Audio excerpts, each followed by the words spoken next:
Olá, colegas municipários, como vão vocês? Pessoal, estamos aqui iniciando mais um Sextou Municipário, trazendo sempre informações e dúvidas que se tem a respeito de legislação, de assuntos que estão aí em voga no momento, na nossa realidade de servidores municipais. Antes de passar para apresentar aqui o nosso convidado, quero deixar o recado aqui para vocês, que é muito importante para nós, vocês curtirem, seguirem o nosso canal aqui, que nos dá relevância no YouTube, e assim a gente consegue chegar a mais e mais colegas municipários. Hoje, estamos aqui com o doutor Rodrigo Zimmermann, que é jurídico do CIMA, também em outros sindicatos aqui que compõem a nossa federação. O doutor Rodrigo é especialista em previdência e ele vai abordar um assunto de muita importância e que o pessoal tem muita dúvida, né? Que é o abono de permanência. Então, para não me demorar muito aqui, porque o que interessa é o que o doutor Rodrigo veio nos trazer hoje, eu passo a palavra então para o senhor, doutor Rodrigo. A palavra é toda sua. Olá a todos e todas. Elias, só antes de começar, queria dizer que é uma honra, né, mais uma vez aqui, estar podendo participar dessa conversa com os filiados aqui da federação. Sempre me deixa muito feliz, né? E agradecer a ti, ao convite, parabenizar o Chicão aí pela condução aí da federação, o Rosseto, que é o coordenador da nossa regional, e reafirmar, né, que o GLZ Advogados é um parceiro da federação e pode contar conosco para o que precisar. E o tema que me foi convite veio para conversarmos a respeito do abono de permanência, e que é um tema justamente que surge muitas dúvidas. Na verdade, eu vejo que muitos servidores, a respeito do abono de permanência, estão deixando dinheiro na mesa, como se diz. Tem um direito e não estão reivindicando esse direito. Tá? Basicamente, o abono de permanência, o que eu vejo nas consultas que a gente faz, nos sindicatos que a gente atende, o servidor tem a ideia de que, sim, o abono de permanência é aquilo que tu para de contribuir para a previdência social. Mas muitos não sabem exatamente que esse direito ele pode ser antecipado, a depender de várias peculiaridades do trabalho de cada servidor, e é isso que eu vou buscar desmistificar aqui nessa nossa breve conversa, né? Então, a ideia justamente é ser uma conversa curta, né? E a questão eu começo então dizendo o abono de permanência, na verdade, um antecessor do abono de permanência foi o incentivo pecuniário de livre adesão, que era um benefício muito parecido, que veio com a emenda constitucional número 20 de 98. Esse benefício basicamente era o seguinte, era uma imunidade contributiva. O servidor ele deixava de contribuir para os fundos de previdência pública. E deixando de contribuir, isso, Elias, como tu bem sabe, eu sei que tu te importa muito e luta muito pelo equilíbrio financeiro, atuarial dos regimes de previdência, isso trazia um déficit atuarial aos regimes de previdência, porque simplesmente parou de se recolher para todas as pessoas que cumpriram com o requisito para uma aposentadoria e continuaram trabalhando. A emenda 41 de 98 foi a que trouxe o abono de permanência, o conceito do abono de permanência, que na verdade é a pessoa que cumpriu todos os requisitos para se aposentar, para uma aposentadoria por tempo de contribuição e idade, e resolve continuar trabalhando. Mas ao contrário daquele incentivo que vinha na emenda 20 de 98, este abono de permanência com essa denominação que veio a partir da emenda constitucional número 41, ela simplesmente, o repasse previdenciário é feito para o órgão de previdência, tá? Para o regime previdenciário é feita a contribuição desse servidor, mas a administração municipal, aqui no caso, paga para o trabalhador um implemento equivalente ao valor daquela contribuição. Então, se criou um mecanismo de modo que nas finalidades práticas são as mesmas, né? Digamos assim, o servidor deixa de despender aquele dinheiro da contribuição previdenciária para o regime de previdência, mas também solucionou-se, digamos assim, não se cria, não se aumenta o déficit previdenciário, esse recolhimento ele é feito pelo município. Tanto que o servidor que está em abono de permanência, se ele for analisar o contra-cheque, ele vai ver que mantém-se a rúbrica do desconto previdenciário, né? E tem uma outra rúbrica, é uma rúbrica de saída de valores, né, de descontos, que é a contribuição previdenciária, e tem uma outra rúbrica, que é o abono de permanência, que é o valor entrando.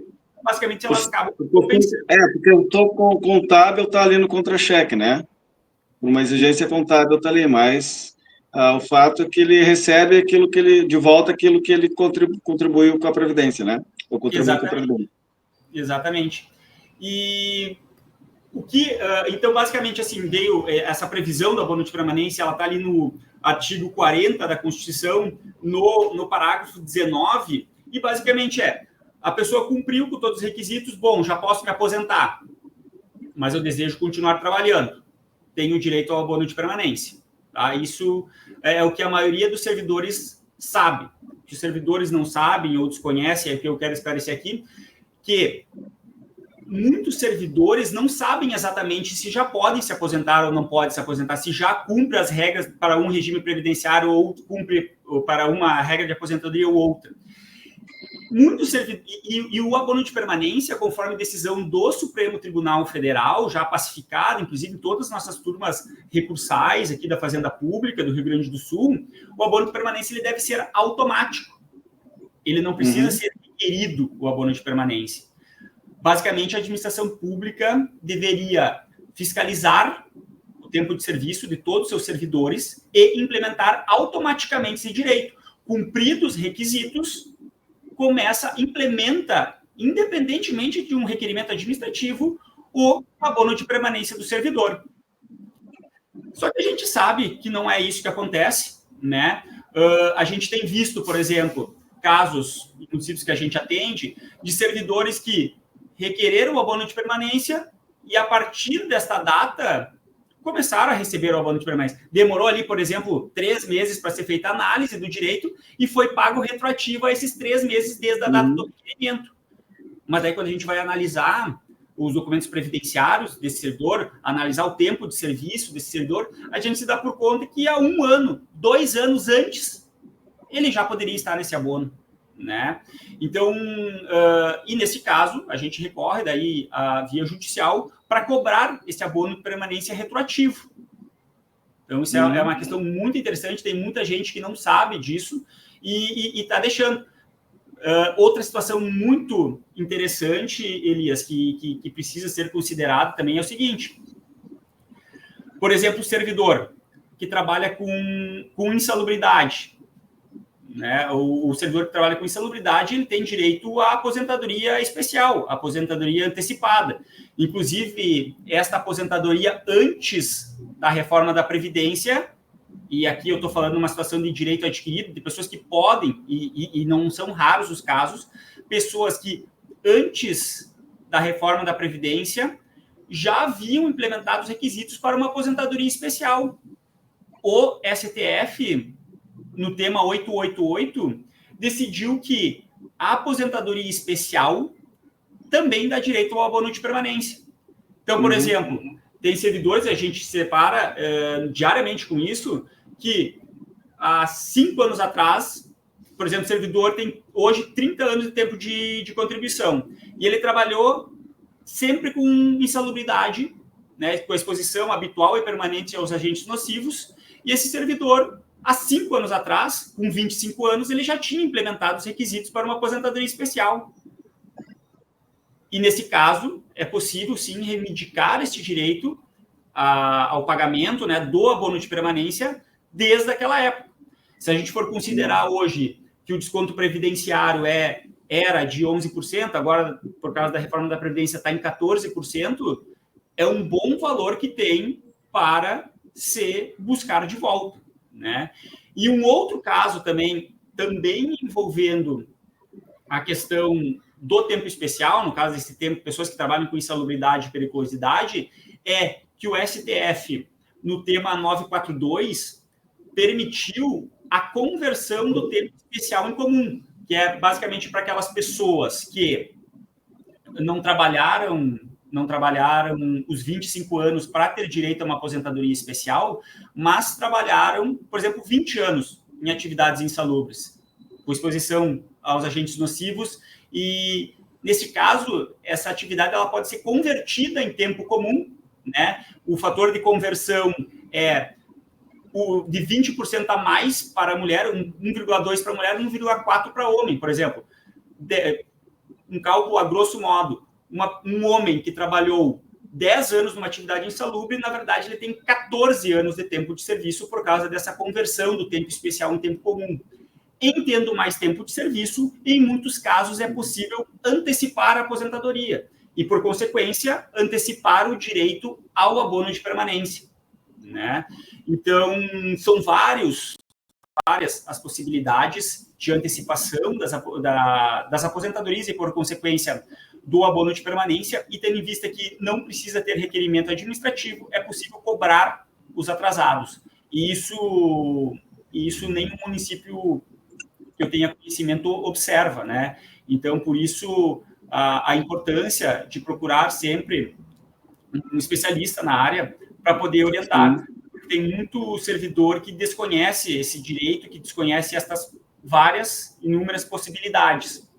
E só temos que dizer também fazer uma ressalva, né, que o abono de permanência, a partir da emenda constitucional número 103 de 2019, que é a reforma da Previdência Federal, houve uma mudança na Constituição Federal e passou a ser previsto que o abono de permanência ele foi desconstitucionalizado, digamos assim, não é mais a Constituição que prevê esse abono, a legislação infraconstitucional de cada ente, no caso de cada município, de cada estado, pode prever regras diferenciadas para o abono de permanência. Tá? Por exemplo, a regra geral do abono de permanência, antes da reforma, era que o valor do abono era equivalente à restituição, né, à devolução daquele valor que tu contribuía para teu regime de previdência. O município agora pode instituir um percentual. Eu pago só, a devolução é de 70%, é de 50%. Então, a partir da emenda constitucional, a partir de 2019, tem que ser analisado cada regime de previdência. O que eu tenho visto, de modo geral, que a Maria tem mantido a previsão antiga como era antes, né? Mas ainda assim faço aqui essa ressalva. E muitos municípios, né, Elias, que daí só trazendo para eu sei que é um assunto muito caro para a federação, é que muitos municípios não fizeram as suas reformas da Previdência Municipal, né? E isso, sem sombra de dúvida, beneficia. Exatamente. Isso, sem sombra de dúvida, beneficia o alcance do abono de permanência, pois temos regras de aposentadoria pré-reforma da Previdência Federal, que são muito mais benéficos, é muito mais, além de valores maiores, o alcance, né, o tempo de serviço e a idade necessária para alcançar esses benefícios é muito menor. Então, ressalto que nós já fizemos aquela atividade na Assembleia, né, Elias, a respeito da PEC 66, que está tramitando agora no Senado. Eu acho que conseguimos unir forças e aparentemente enfraquecemos esse projeto, que era bastante nefasto, que prejudicaria muito os servidores públicos, impondo aos municípios a aplicação das mesmas regras dos servidores federais, em que pese a gente tem aparentemente, após essa união de forças, enfraquecido o projeto, temos que ficar muito atentos, porque isso seria muito ruim para o direito que eu estou trazendo aqui hoje nessa live. Sem dúvida, sem dúvida. E tem municípios também que criaram critérios, né? Não somente ali modularam ali a porcentagem de evolução da alíquota descontada ali do servidor para a Previdência, mas também alguns municípios modularam, aliás, colocaram critérios, né, de concessão do abono, e cada município fez conforme a sua necessidade, a sua visão, né? Municípios aí que colocaram regras como o servidor passar por uma junta médica, saber se estou aqui com a saúde, se tem, né, digamos assim, se ainda tem vida produtiva ali para contribuir no município, enfim, né? Teria que ver, né, doutor, a regra de cada município, quem já fez essas mudanças, não é? Então, o servidor ficar atento aí para a sua regra, para a sua legislação local, para ver qual é a regra que está estabelecida no município. Ou se continua como estava, que não mudou nada, ou que o município ali fez alguma alteração na legislação. Exatamente, Elias. E até que bom que tu que lembrou dessa situação, porque assim, ó, sim, a partir da emenda constitucional número 103 é permitido o município legislar sobre isso, tá? Mas eu tenho visto, e a gente está buscando aprofundar o estudo a respeito disso, especificamente que o escritório, para nós entrarmos com ações diretas de inconstitucionalidade em vários municípios, tá? Porque em que pese a Constituição permita, nós temos outros princípios constitucionais que também precisam ser respeitados, tá? Me parece que discriminar um trabalhador por ter uma saúde mais debilitada e impossibilitar esse trabalhador de alcançar o abono de permanência é uma atitude discriminatória que não é corroborada pela Constituição, né? Nós temos outros princípios que precisam ser analisados, o princípio da isonomia, né, entre os servidores públicos. Muitas regras que eu tenho anotado em alguns municípios, elas dão uma liberdade para o gestor municipal perseguir trabalhadores, no sentido de, para ti, tu não é tu não me agrada e eu não vou te conceder o abono de permanência. Eu prefiro que tu... Parece que ficou meio perdão a palavra aqui, mas ficou meio que a critério, né, do gestor conceder ou não. E também eu acho que muitos municípios foram muito pelo viés, pelo princípio da economicidade e esqueceram outros princípios. Por isso que ficou essa discricionalidade do gestor conceder ou não. E às vezes, muitas vezes, isso fica meio dúbio ali, fica meio estranho, né? Alguns têm o direito, outros não, e o princípio da isonomia, como você colocou agora, né, doutor? Então, é importante observar isso e também, como eu disse, né, a legislação de cada município, como é que está, porque às vezes está ferindo a Constituição. Exatamente. Então, em que pese existe uma liberdade, essa liberdade ela não é absoluta, né? Então, tem que ser observado caso a caso e a gente está bem atento às entidades que a gente assessora para isso, para justamente buscar leis municipais que contrariem outros princípios constitucionais para a gente buscar derrubar, porque a gente entende que o abono de permanência é um direito muito importante do servidor público e, inclusive, o abono de permanência, ele é benéfico para a própria administração pública, porque se tu incentiva o teu trabalhador, que já tem anos de administração pública, que já tem um treinamento, que já tem uma qualificação, que já exerce há tantos anos aquela atividade, é muito mais barato pagar este abono, manter esse servidor em serviço, do que fazer um novo concurso público, um novo treinamento. Então, entendemos que esse direito a gente precisa batalhar, né? E ainda que possam os municípios legislar sobre, observar e lutar para que esse legislar sobre seja respeitando outros princípios constitucionais e por isso nós temos que estar bastante atentos. Perfeito, é isso aí, doutor. Assunto aí que, como eu disse lá no início, né, de grande importância e preocupação também para os servidores, para os sindicatos. Né, e esse assunto tem vindo muito, viu? Ultimamente, assim, o pessoal vem questionando muito, porque alguns municípios fizeram alterações, o pessoal não entendeu muito bem como é que funciona, então é sempre importante aí, né, nós temos aí trazer uma visão mais técnica, né, visão jurídica a respeito da nova legislação. Pessoal, então vamos encerrando aqui o vídeo de hoje, né, agradecendo ao Dr. Rodrigo pela primeira vez estar aqui, e será, né, a primeira vez de muitas vezes, queremos que você retorne outras vezes aí, tá? Colocando aqui, talvez sentindo falta aqui do Chicão, né, do presidente da federação, da FECISMERS, mas o Chicão não pôde participar hoje, porque ele está em viagem. Tá? Então, ele pediu desculpa, pediu para eu fazer o programa aqui sozinho, mas ele está em viagem, no próximo programa ele vai estar presente. E, gente, sempre né? Lembrando aí, curtam o nosso canal aí, se inscrevam no canal, é importante. Dúvidas para o Dr. Rodrigo, deixem lá nos comentários, né, no canal ali, que a gente vai olhar ali, o Dr. Rodrigo vai encaminhar, o Dr. Rodrigo vai responder, né, para cada um ali que tiver dúvidas ao assunto do abono de permanência. Dr. Rodrigo, mais uma vez, muito obrigado pela sua presença aqui. E, gente, boa semana a todos aí, bom final de semana a todos, e até o próximo Sextou Municipário. Muito obrigado, até, gente. Muito obrigado, gente. Dúvidas, deixe nos comentários. Forte abraço. Certo,